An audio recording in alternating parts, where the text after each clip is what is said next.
This comment from a woman named Olivia made me do a little digging.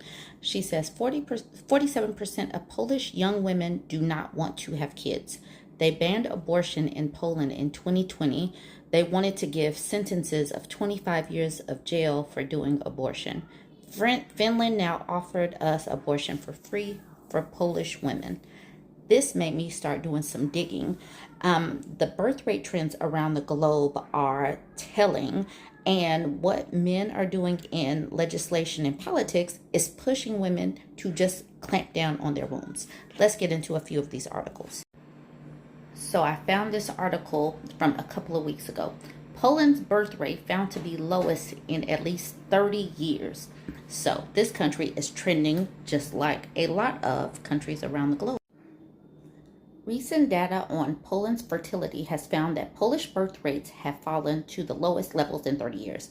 Reports suggest a variety of factors to explain the decline of Polish births, but offer a few suggestions for remedying the situation, as a lot of governments are struggling because they don't listen to women.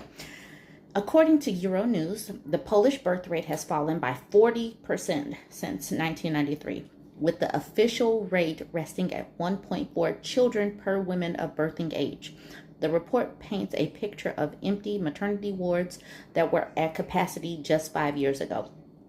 Now, keep in mind, America's birth rate is at 1.4 children. 1.6 children. So if the global trends keep the way they are, everybody is going to keep going the same way that Asian countries are.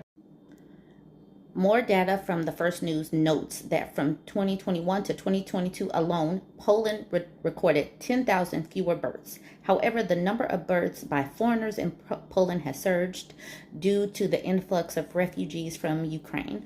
The number of births to non-Polish parents in the nation went from around 8,900 to 15,000 from 2021 to 22. Euronews offers several factors in explanation of Poland's dwindling fertility rates, including economic uncertainty, the lack of job security, and changing social opinions on having children. Many Polish women are choosing not to have children in favor of careers. Doesn't that sound like global? This is a global issue from women. Reports point to government initiatives such as Family 500, which provides financial support for large families, as largely ineffective. These programs do not work because these people do not listen to women. There will be a part 2 because I'm going to get into their abortion law of 2020 and tell y'all the repercussions of that. I had no idea that Poland was having a war on women's reproduction like we're having here in the States. So 2 years on, Poland's abortion crackdowns and the rule of law. So this was written back in 2022. It's been 2 years since thousands of people, mostly women, joined the protest in Poland against a near total ban on legal abortion. Police used violence to disperse rallies and detain thousands of protesters. On Monday, protesters in Warsaw at the Constitutional Tribunal plan to mark the second anniversary of the tribunal's ruling with another rally outside the Constitutional Tribunal, which approved the near total ban. They say they will repeat their demands on the government to decriminalize terminations and to ensure access to safe and legal abortion for all. They also plan to commemorate several pregnant women known to have died in Poland since the tribunal's ruling after doctors refused to give them abortions. One death resulted in criminal charges against the doctors. The Polish authorities should heed the protesters' demand and stop repressing the reproductive rights movement.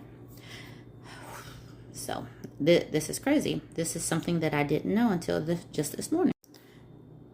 They should ensure that police respect the right to peaceful protest and do not use disproportionate force. They should drop vexatious charges against protesters and discipline or punish security officers who abuse of protesters' rights. The European Union can play a key role too by insisting on reforms. So during the intermittent rallies across the country from the tribunal on October 22nd, 2020 into 2021, the ruling took effect Police dispersed demonstrators with batons, pepper spray, and tear gas. So, no rights for y'all. Stop asking. We're going to fight. Now, let's talk about one of these women who died when she needed an abortion. The family of a Polish woman that died due to Poland's restrictive rules on abortion has spoken out about her ordeal. Isabella Sajbor, 30, died of septic shock last year when she was 22 weeks pregnant. Thousands took to the streets to protest the victims of the country's near total abortion ban, which was approved in 2020. So, according to her family, the fetus was inviable, but doctors had to wait until the heartbeat stopped completely before they would treat her infection. Doesn't this sound like Texas? Doesn't this sound like red states? This sounds just like America and their restrictions. But y'all weigh in.